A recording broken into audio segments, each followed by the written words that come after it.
I think culturally we have built up an expectation that everybody can do this, that everybody, you know, if you're a parent, you're responsible for your own children. If you're, if you're a mother, you're responsible for your whole household. We've just sort of developed this whole culture around, like, you know, personal competence independently, right? Independence is a huge value. If you go into other cultures, interdependence is the value. Other cultures lean on each other a lot more than North Americans do.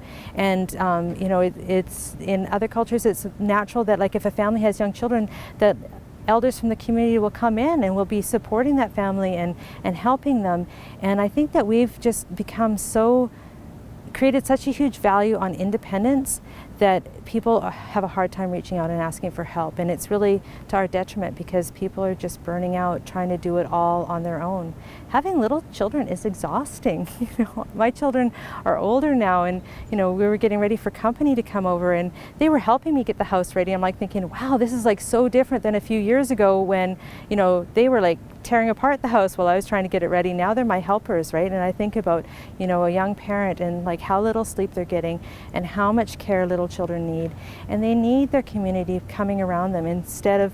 Sometimes I think parents feel judged. If their child has a tantrum in a public place, they feel like everybody's looking down on them, like, how could this possibly happen? Well, that kind of emotional outburst is normal for small children. They have them all the time because, they're tired, they're hungry, they don't have the words to explain what's going on for them. So an emotional outburst is natural.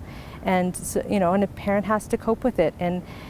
But if they're coping with it and feeling that people around them are judging them, then that's just going to make it harder for them. They need to know that, parents with young children in our community need to know the rest of us have their back. The rest of us are supporting for them and rooting for them, that this is going to be a success. Because if all the children in our community are doing well, then we're all going to do well. We're all connected, and that's really important to remember.